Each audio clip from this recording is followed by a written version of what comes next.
cr101radio.com, podcasts, and more.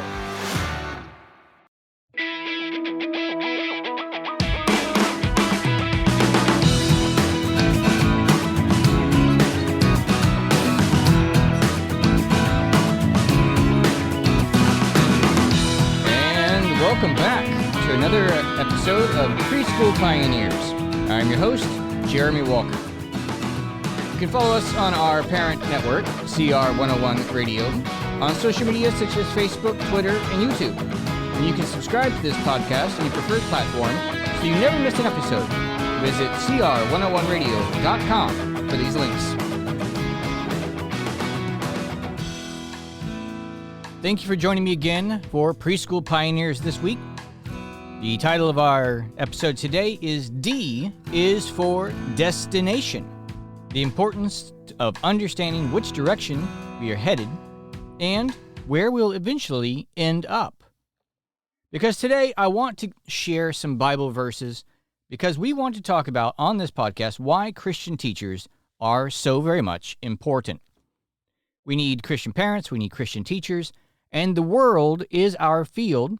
It's ripe for harvest, and we are supposed to go out there and disciple the nations. That's our purpose as Christians. Our job is evangelical. Our job is declaratory, to go out there, to teach, to live a godly life, and to teach other people how to do so as well. So I'd like to start with the Christian perspective on education, because education is about destination. Most people don't think about it that way. They think about education as being this thing where you're going in and we're going to instill knowledge into you. It can be reading, writing, arithmetic, all the other various subjects that encompass what we call education. Now, the problem is we are not, as teachers and especially parents, we're not just giving information to a person. We are molding someone. A child, in particular, in this case, what we're talking about. We are molding the young child to become an adult. So really the question is, what kind of adult are we trying to create by the end of what we have as our time as educators and as parents? Where is the destination for our child? Where do we want them to end up at? The Bible in many different places talks about children left alone, meaning not given a proper Christian education, not given proper discipline, and learning self-control, being taught in God's law so they know how to live. That, of course, this is going to bring shame upon the family, and the mother in particular is what it talks about. But the problem is why? And the answer is very simple, because they grow up without the proper education, and they are now someone not to be proud of. These are the types of people that you do not have awards for. These are the type of people who you do not go around bragging about. No one brags about their child. That's a discipline problem. They don't. No one brags about children who can't control themselves. No one looks at this child and says, I am so proud of you. You can't control yourself. You hurt people. But guess what? We still love you for you. We think that you are a great example of what everybody else should be. Well, that's just not true. It just doesn't happen. It doesn't happen in the home setting, and it certainly does not happen in the school setting. So when we're talking about destination, there are two different types of destinations that we're discussing. There's really only two. There's the Christian destination, where we're going to create an adult that is self-controlling, under God, and can exert dominion. Now, the question is what is dominion? Dominion, of course, is a person being able to bring about godly order in all of their life, in their own personal decisions and how they finance and how they save and how they work, how they interact with other people, and then, of course, everything else that they do in the world and the way that they try to influence. They try to influence everything to bring about godly social order. Then you have the other side. So what then is the other side? It's humanism or non-Christian character and behavior. Evil, lack of a better term. So whenever we're talking about this educational destination concept, both people have a different place they want the child to end up. Completely different ideas. One person, if they are Christian, they want to create a child where they have started growing in maturity, and they end up with good, godly Christian character, able to bring about good, godly Christian social order, both in their families and in every area and sphere that they have. The other side, the humanist educators out there, the humanist parents out there, the non-Christian educators and non-Christian parents, they, of course, have a different thing in mind. For them, they want the destination to be a child that is free from God's commandments, free of restraints from God's commandments. And we call this barbarism. It's what it eventually leads down to. You can see it in the reels. You can see it on the social media. You can see it in the videos. On one side, when you have people who are having godly social order, you have people who will stand in a line and take their turn. This is one example of Christian character. And then when you have barbarism, this is where people, instead of standing in line, chaos erupts. Instead of waiting their turn, everybody is out for just them. They're not there to help anybody else. They're not there to wait their turn. They're just going to live their life for themselves. They don't care about you. They are the only person that matters in the world. So when you're looking around, you're watching social media, and you're asking yourself, something's not right.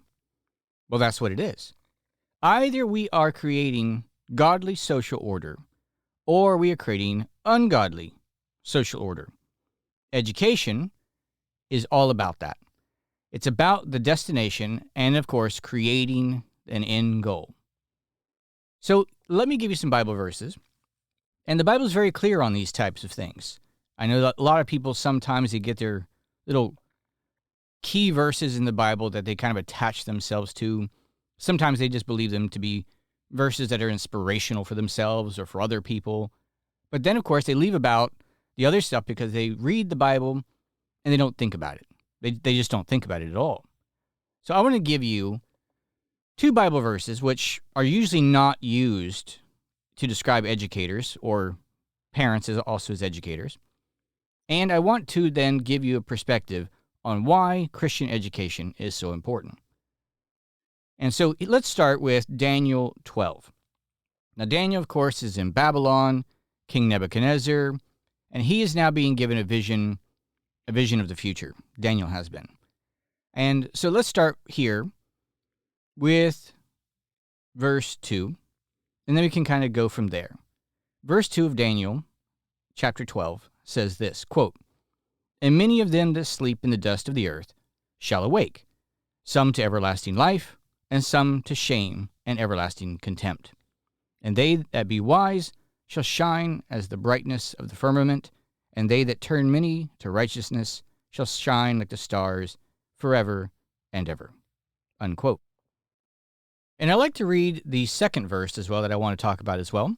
And this one comes from Luke chapter 17, and I want to read a couple of verses here. I think it's verses 1 and 2, I believe. So let me go ahead and quote Luke chapter 17. Quote, "Then he said to the disciples, It is impossible but that offenses will come. But woe unto him through whom they come. It were better for him that a millstone were hanged about his neck, and he cast into the sea, than he should offend one of these little ones." Unquote. Now, both Daniel and Luke here have two different perspectives. One is talking about people who are wise and are going to be like the stars, and they're going to shine. Wise people are, of course, in the Bible, those that obey and listen to God, heed God's commands, and obey those. On top of that, then you have the people who not only were wise and obeyed them for themselves, but then they went out of their way to teach that to other people. They turned many to righteousness. Righteousness meaning godly living, godly morals, godly character, godly ethics. This means Christian education, Christian teaching from a teacher, Christian teaching from a parent. This is going to be where God says is one of the ultimate blessings you're ever going to have. To be a Christian teacher, to be a Christian parent, to have the opportunity to take a soul that was created by God, the special individual, and you were the vehicle and had the opportunity to turn this person on the right path towards God. And God says, I am going to reward you because I respect what you did highly. The opposite side is also true. It talks about those people, offenses are going to come there in Luke 17. This means that there are going to be people who come out, and they're going to be trying to teach people to break God's commandments against God, to try to turn them away from God. This is the humanist side of things. Humanist parenting, humanist teachers, humanist schools. Now, what does it say about them? Well, it says something very stark, actually. It means that if you ever decided that as a parent, you wanted to train your children to despise God's commandments, despise God's word, to live a life void of obedience to God. If you wanted to teach your children this, if you wanted to be an educator, come into the classroom, and your goal was to teach children against God, against His word, against His wisdom, and teach them to break God's commandments, basically to love sin and hate righteousness, simply put. It would be better before you to take on that task as the parent, or before you decide to step a foot into a classroom where children are at, and you're going to teach them to break God's commandments, it would be better that you go get a millstone and throw yourself into the ocean. That would be better for you than teaching people to break God's commandments. Basically, what the Bible says is that these people, suicide is going to be a better reward for them than taking God's creation, God's gift of life to people, and then turning His creations, those eternal souls, against their Creator. Deliberately, knowingly, and on purpose. Now, this has a completely different connotation to it, and I don't think we think about the destination like this. When they step into the classroom, I see it on social media. I like to keep my ear to the ground, as they call it. So I don't want people to too much focus on the negative stuff. There's a lot of people on social media who like to record themselves talking and saying things. You do need to be mindful because that stuff does influence you, and more than influence, it's more of a distraction. Because you start focusing on all the evil that's happening in the world, and you start to think that evil is kind of progressing out there. It's not. It's losing. That's why they're so angry. That's why they're so upset. And they want you to listen to them. So be careful what you absorb on social media and who you let influence you and into your mind. So you have to focus on them, think about them, and talk about them. You need to focus on, as a Christian parent, Christian teacher, on the positive side. What is it that are my goals? My goals are to benefit other people, all the people around me. Now, humanists out there, their goals are not to benefit. Their goals are to destroy. How do we know? The Bible is very clear about this. When you break God's commandments, you cannot and will not have a positive result ever. It creates nothing but death for the individual. So what the humanist is trying to do is take the child and help them, or at least convince them, to go destroy their own lives, to go be an enemy of God, and God was then going to have to, of course, based on their actions, He's going to have to make sure that they get a just reward for their actions. And for those who are committing sins, God says, don't come crying to me when you're getting the consequences of your actions. I'm not here to listen to you. In fact, I would have told you ahead of time, tried to tell you ahead of time. You didn't listen. And here is the fruit of those evil acts, evil lifestyle, etc. So the humanist out there, the humanist teacher, the humanist school, the humanist parent, God gives a stark warning to them. It would be better off that you just chuck yourself into the ocean and drown yourself than it would be to dedicate your life to teaching against God and trying to convince others to be against God too. In other words, it's a warning to them. What I'm going to do to you is not going to be good. It's not going to be pleasant. And the horrible punishments coming your way are going to be severe. It would be better off that you didn't ever attempt to take on this task. On the flip side, for the godly, for the Christian parent, the Christian teacher, this is one of the best tasks you could ever have. This is the best opportunity you could ever have. You can be a great godly banker.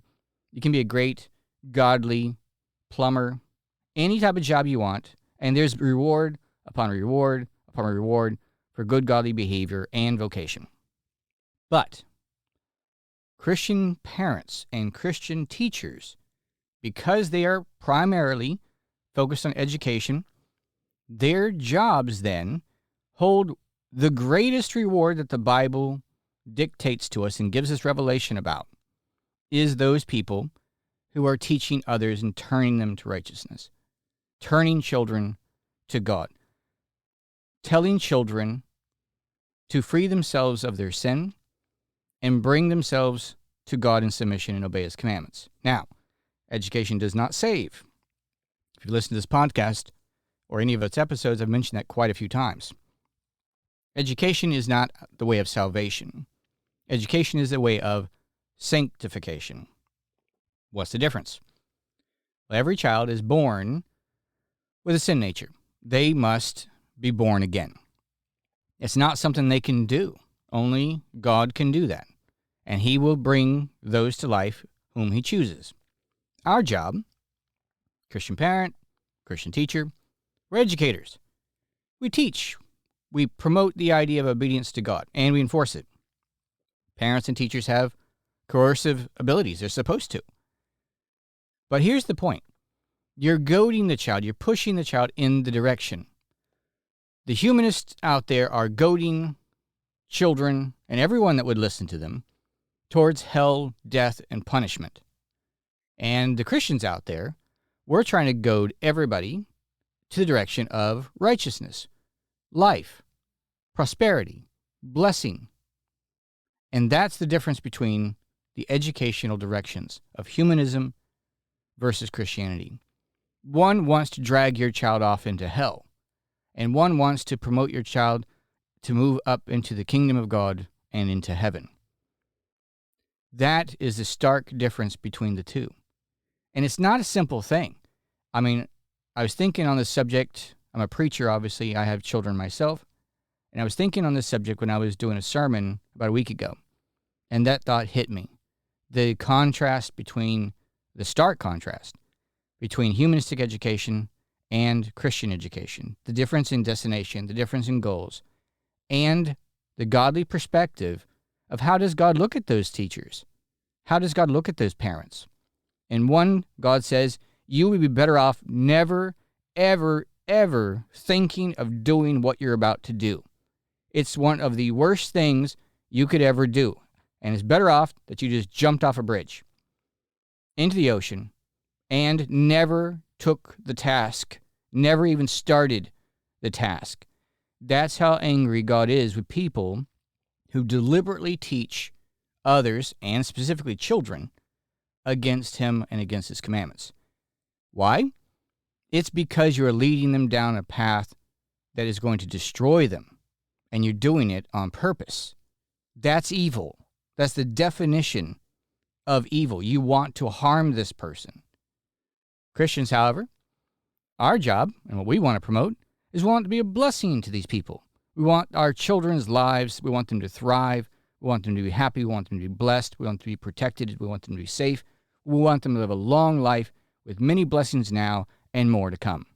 And on top of that, God says, if you're a good Christian teacher, if you're a good Christian goading advocate, then you're not only going to be wise and shine like the stars, but you're going to shine like the stars forever, because you not only did it yourself, you also promoted it and taught other people to do it as well. This is one of the highest blessings that God says, this is a wonderful thing that makes me happy. This makes God smile. And this is why I think that Christian education is so important. There's a battle going on. It's a spiritual battle. Some people want to destroy children while we're up there trying to help them and benefit them and save children from sin, from themselves. And there is a war out there. If you're a Christian parent or a Christian teacher, they're going to have nothing nice to say about you. They're going to have nothing but terrible things to say about you. Why would you expect them to say otherwise? They're on the opposite side. They want to protect children from godly living. They hate godly living, and they want other people to be down in the sewer with them. They're going to hell, and they want everybody else to join them. Christians, we are heading in the opposite direction, towards life, and we should be wanting people to join us going the correct direction of life and blessing. But that's our goal as Christian parents and Christian teachers. That's why we're so important. I hope that this has given you something to think about if you are a Christian parent, keep on the good work on teaching your children. If you're a Christian teacher, not only are you wise because you're doing it yourself as far as obeying God, but now God says, I'm going to have you shine like the stars forever because you're taking on a profession which I highly regard and respect greatly. Great reward comes to us who are teachers of righteousness and promoters of others. Now, for me, I, of course, work here in Southwest Florida, and not only am I a Christian educator and have been for a quarter century, 25 years, my children have gotten raised up in my school that I run here as well in Southwest Florida. And we have a private school, Christian school, teaching children every day in and day out, Bible time, helping people. Many parents for decades sometimes we were with these families and influencing them and helping their children. To great results, by the way.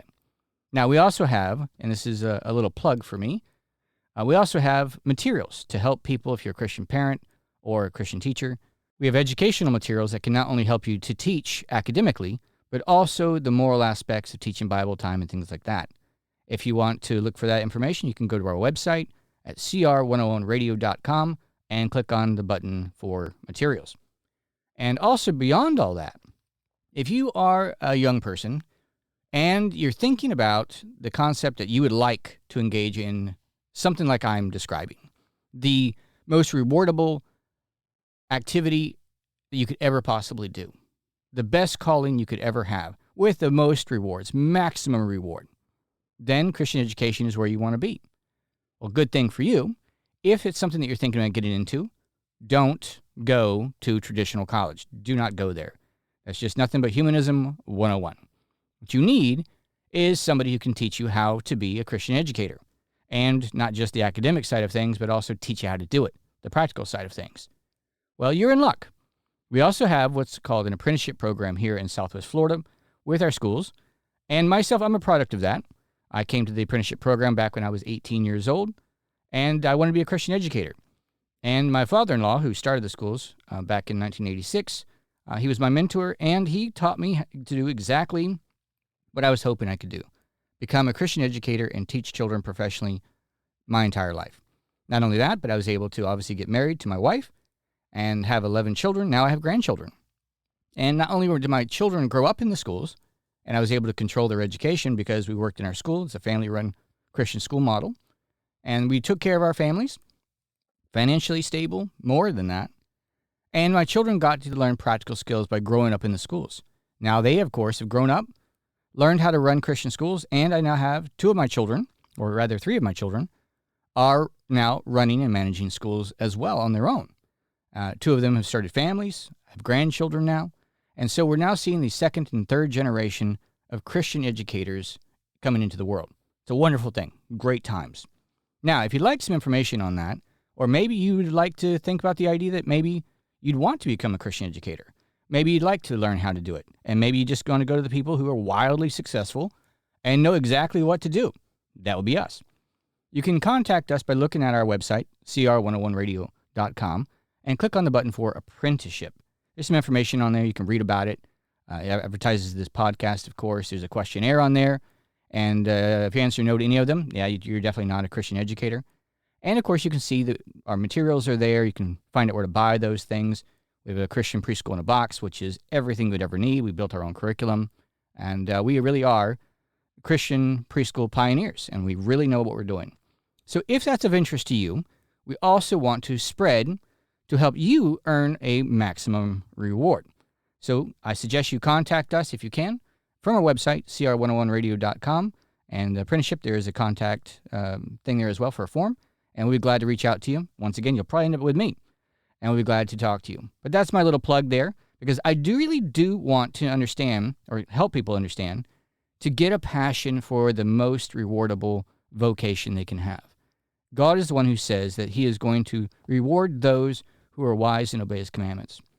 But then those who are then going to teach and promote righteous living with others are going to shine like the stars forever and ever. Does that sound interesting to you? Well, it did me when I was 18, and the rewards have not stopped coming. So reach out to us, once again, cr10radio.com, and apprenticeship, you'll find our information there. And thank you again for joining me for Preschool Pioneers on this episode. D is for destination. Which direction are you headed? Which direction do you want your students to go? Which direction do you want your child to go? You want to bring them to hell, or do you want to push them and goad them towards Christ and to heaven? Well, thank you again for joining me. This is Jeremy Walker, Preschool Pioneers. Thank you again, and God bless.